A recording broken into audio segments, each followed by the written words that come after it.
क्योंकि हरियाणा में ही हार नहीं हुई, जम्मू कश्मीर में भी कांग्रेस का प्रदर्शन जिस तरह से रहा, उन्हें ठेंगा तो उमर अब्दुल्ला ने भी दिखा दिया। वहां उत्तर प्रदेश में अब सीट बंटवारों के बीच में अखिलेश यादव ने दिखा दिया, अबू आजमी को वहां पर कांग्रेस ने दिखा दिया।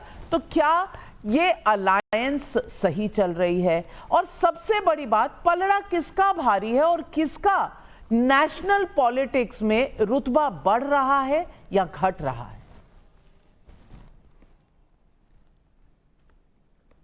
नविका जी, सबसे पहले तो सभी लोगों को दीपावली की ढेर सारी शुभकामनाएं, सुख समृद्धि सबकी बनी रहे।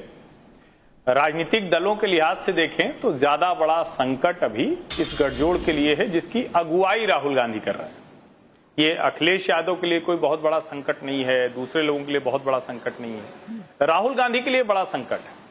क्यों मैं ऐसा कह रहा हूं? राहुल गांधी की छवि दुरुस्त करने के लिहाज से जो हरियाणा को माना जा रहा था कि केक वॉक हो जाएगा, मातूराम की जलेबी की फैक्ट्री भी लगने वाली थी, वहां जो हार मिली उसने राहुल गांधी को परिदृश्य से लगभग गायब कर दिया। जो बार्गेनिंग टेबल है उस पर इतना कमजोर कर दिया कि उत्तर प्रदेश में समाजवादी पार्टी लड़ ही नहीं रही। वो कह रहे हैं कि अच्छा ठीक है, हम ही लड़ेंगे, जहां जिसको आना हो आ जाओ। एक तरीका होता कि साथ में बैठते, प्रत्याशी साथ में घोषित करते, राहुल गांधी और अखिलेश यादव कहते कि हमारे ये प्रत्याशी हैं। और ये मैं कई बार कहता हूं कि दोनों के बीच में तालमेल का भयानक अभाव दिखता है। दोनों शायद एक दूसरे को ये आंकते रहते हैं कि मुस्लिम मतदाता किसके साथ है। अब महाराष्ट्र में मालेगांव में जाकर अखिलेश यादव के साथ अबू आजमी बोल देते हैं कि 8 मुस्लिम विधायक हो जाएं तो कोई सामने टिकेगा नहीं, किसको सामने टिकाना है। और कांग्रेस के मंच से ढेर सारे मुस्लिम नेता ये कहते हैं कि अब मोदी को हटाना है, देश को बचाना है, इसके लिए हमारा हीरो तो राहुल गांधी है। ये जो हीरो राहुल गांधी है, ये वाली लड़ाई है। और मुझे लगता है कि महाराष्ट्र में महायुति, जिसको कई बार हम कहते हैं ना कि शायद एक पहिया उनका भी थोड़ा सा गड़बड़ वाला है, अजीत पवार वाला, जो मानखुर्द से लड़ गए नवाब मलिक। लेकिन रणनीतिक तौर पर देखें तो अणुशक्ति नगर और मानखुर्द ये भारतीय जनता पार्टी के उस प्रयोग का हिस्सा हो सकती है जो शायद उन्हें दिखाएगा कि जहां उनकी गड़बड़ होती है उसमें कैसे वो ठीक कर लेते हैं।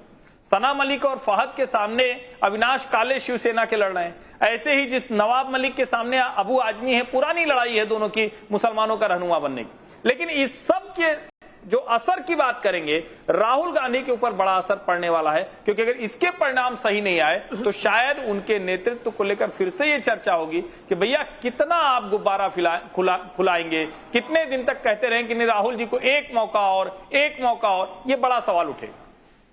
सबा नकवी जी, स्टेक राहुल गांधी का ज्यादा है, और क्या इन चुनावों का असर राष्ट्रीय राजनीति पर भी पड़ेगा? क्योंकि लोकसभा चुनाव के बाद एक तरह से बीजेपी कहीं ना कहीं लो बैकफुट पर चल रही थी, फिर हरियाणा के चुनाव आए तो थोड़ा इक्वेशन बदला, सबके सुर सबके तेवर भी बदले। अब कितना दारोमदार फ्यूचर पॉलिटिक्स का इन चुनाव के नतीजों पर होगा? देखिए नविका जी, मैं बात करती हूँ महाराष्ट्र और उत्तर प्रदेश की। पिछली बार इन दोनों, एक तो हिंदुस्तान का, सबसे पहले कह दूं सबको दीपावली की शुभकामनाएं। हिंदुस्तान का सबसे बड़ा स्टेट है पॉपुलेशन के हिसाब से, और वो 80 MP भेजता है। नंबर 2 महाराष्ट्र।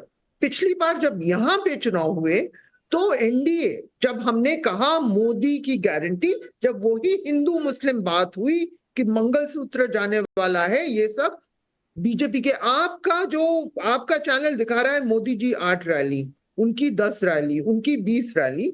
लेकिन जब पिछली बार यहाँ पे वोटर का टेस्ट हुआ तो बीजेपी को झटका लगा। यूपी में सबसे बड़ा झटका लगा। यूपी में वो समाजवादी पार्टी एक क्षेत्रीय पार्टी से भी नीचे चली गई। महाराष्ट्र में भी झटका लगा। अब वहां पे एक जगह बाय इलेक्शन हो रहे हैं, तो ईमान की बात तो ये होगी, हरियाणा में जरूर कांग्रेस की कॉम्पिटेंस पर सवाल उठते हैं। मैं नहीं जानती कि इन चुनावों का परिणाम क्या है। एक बात तो, लेकिन आप बार बार कह रही हैं मोदी मोदी मोदी, लेकिन जो हुआ है हरियाणा में वो है संघ, काडर, सैनी जी की इमेज और मैनेजमेंट जो संगठन में है।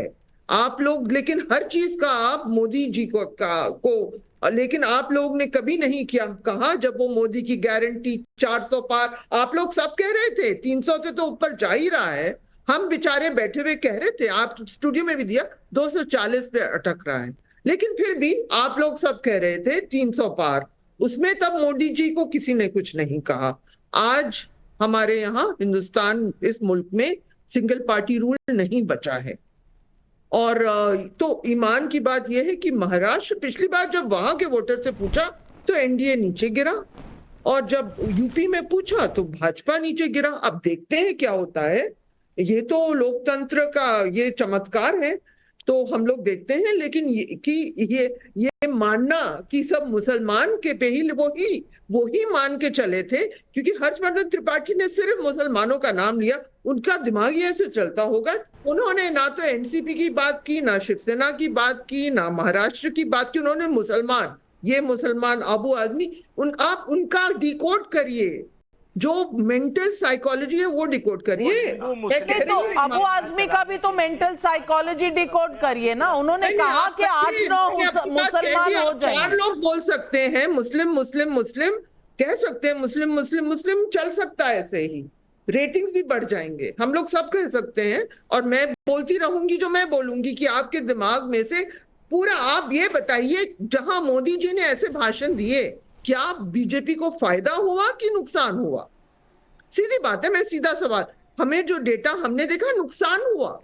लेकिन हर्षवर्धन त्रिपाठी जी, सभा जी ने एक सवाल उठाया है और इस सवाल का जवाब होना चाहिए। नविका जी, मैं तो बार बार कहता हूं ना कि अच्छा है कि सब कुछ खुलकर बात हो। बिल्कुल, मन में लड्डू फूटने से अच्छा है सामने सामने लड्डू फूटे। और अबू आजमी ने जो बोला है वो कोई हमने थोड़ी ना अबू आजमी के मुंह में डाल दिया था, मोदी जी ने बोला, ये कोई हमने थोड़ी ना हारून नदवी के मुंह में डाल दिया जो कह रहे हैं। अब सभा जी, आप बोल रही थी तो मैं चुप था, आप तो कम से कम ऐसे न करिए, आप तो नेता नहीं है, जब राजनीति में जाना हो तो बात अलग है, हम लोग तो एक दूसरे को शांति से सुन सकते हैं। उत्तर प्रदेश को लेकर भी जिन सीटों पर मुस्लिम बहुल है उसकी कैसे बात की जाती है, और आप टीवी पर बैठती हैं तो कभी आपने हिंदू मुसलमान की बात ऐसे की क्या? आप तो जातियों में बांट कर करती हैं, तो आप वो कौन सा फॉर्मूला, आपका मेंटल साइकोलॉजी डिकोड करनी चाहिए। और प्रियंका को गाजा पर इतनी पोस्ट लिखने की क्या आवश्यकता थी? वो किसको अपील कर रही थी? कर्नाटक के चुनाव में पीएफआई पर उस वक्त बैन लगा था, तो बजरंग दल पर बैन ये कांग्रेस के घोषणा पत्र में क्यों होना चाहिए? किसको अपील कर रहे थे? आप लोग ये जो फ्रॉड सेकुलरिज्म करते हैं, कब तक देश को भरमाने की कोशिश कीजिएगा? और आप कह रहे हैं कि अब सिंगल पार्टी रूल नहीं है, आपको थर्ड टर्म की एक गवर्नमेंट जो प्री कोलिशन है, ये कोई ऐसा नहीं कि पोस्ट पोल है, प्री कोलिशन है, लेकिन आप उसको मानने को तैयार नहीं। मेंटल साइकोलॉजी आपकी डिकोड होनी चाहिए। समाज इस तरह का फ्रॉड सेकुलरिज्म ये बंद कीजिए, ये फ्रॉड सेकुलरिज्म देश समझ चुका है। फॉर्मूला बरकरार, जवाब दे दो। चलिए जी, दीपावली की शुभकामनाएं। हिंदू खतरे में और सिंगल पार्टी रूल ही चल रहा है। हर्षवर्धन जी, मैं आपको भी नहीं, सवाल नहीं, मैंने तो कहा ही नहीं कि हिंदू खतरे, मैं तो सामान्य बात कह रहा हूं कि मुसलमान नेता कह रहे हैं कि उनको राहुल गांधी उनके हीरो हैं। मुसलमान नेताओं के, मुसलमानों के हीरो राहुल गांधी, इसमें गलत क्या है? बातें करते हैं, छी छी छी, अबू आजमी ने ये कह दिया, उसने कह दिया, वाह छी छी छी। लेकिन क्योंकि ये मुसलमान, मैं आपकी सोच से, यही तो है, ये बहुत सिंपल फॉर्मूला है इसका। साइकोलॉजी तो आप कर रही हैं, आपको करना चाहिए, अच्छा एक कर रही हैं। मैंने आपसे सवाल किया था, क्या जहां नरेंद्र मोदी ने कहा ये सब जो उनकी भाषण लोकसभा में, क्या मोदी की गारंटी हम आपको मिली? क्या नहीं गिरी? क्या आप मानते थे 400 पार, आप मानते थे 300 से ऊपर? हुआ क्या? क्या मोदी को लग रहा है सिंगल? नहीं, वो नहीं हुआ। और ये सबने उस वक्त डिबेट में कहा था। नहीं, मुझे ये बात समझ नहीं आ रही।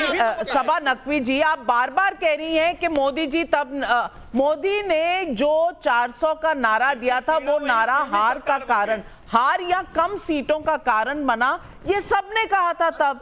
इसमें कहां कोई डिबेट है? लेकिन उसको आप हिंदू मुस्लिम से जोड़ रही हैं, मुझे नहीं समझ आ रहा। हर्षवर्धन त्रिपाठी जी, जनता टीडीपी है, सिंगल पार्टी रूल नहीं है, ये फैक्ट। देखिए नविका जी, मैं यही कह रहा हूं कि ये हमने जब कहा था तो हम लोग साथ ही डिबेट में थे, तो मैं ये भी बता रहा था कि उत्तर प्रदेश में इन सीटों पर भारतीय जनता पार्टी की अपनी मुश्किलें हैं, लेकिन 240 अगर थर्ड टर्म में कोई गवर्नमेंट आ रही है और उसके बावजूद सबा नकवी को नहीं दिख रहा है, तो इनकी मेंटल साइकोलॉजी डिकोड की जानी चाहिए कि नरेंद्र मोदी कितना चिढ़ा रहे हैं इन लोगों को।